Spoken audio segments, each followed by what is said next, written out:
Hi friends, இந்த வீடியோவில் வந்து நம்ம என்ன பார்க்க போகிறோம் அப்படின்னு கேட்டிங்கன்னா, நம்மளோட தங்கலான் திரைப்படம் ரிலீஸ் ஆகி கிட்டத்தட்ட வந்து 10 நாட்கள் வந்து முடிஞ்சிருக்குங்க. 10 நாட்கள் வந்து மாபெரும் சாதனை வந்து நம்மளோட தங்கலான் திரைப்படம் வந்து படைச்சிருக்கு. இது வந்து ரசிகர்கள் மத்தியில் செம பெரும் ஒரு பேச்சாக போயிட்டுருக்கு.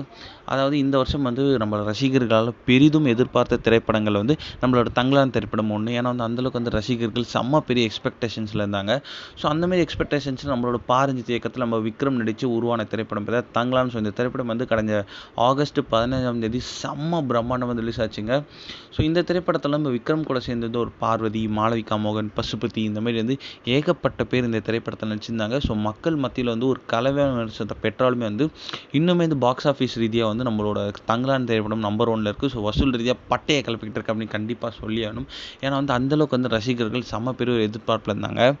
நம்மளோட இந்த திரைப்படத்தில் வந்து விக்ரமோட ஆக்டிங் வந்து செம்ம பெரிய ப்ளஸ் அமைஞ்சது. அண்ட் ஜிவி பிரகாஷோட மியூசிக் அண்ட் விக்ரமின் தாண்டி பார்வதி, மாளவிகா மோகன்லாம் வந்து அவங்களோட பெஸ்ட்டை கொடுத்துருந்தாங்க அப்படின்னு சொல்லியிருந்தாங்க ஏகப்பட்ட ரசிகர்கள்.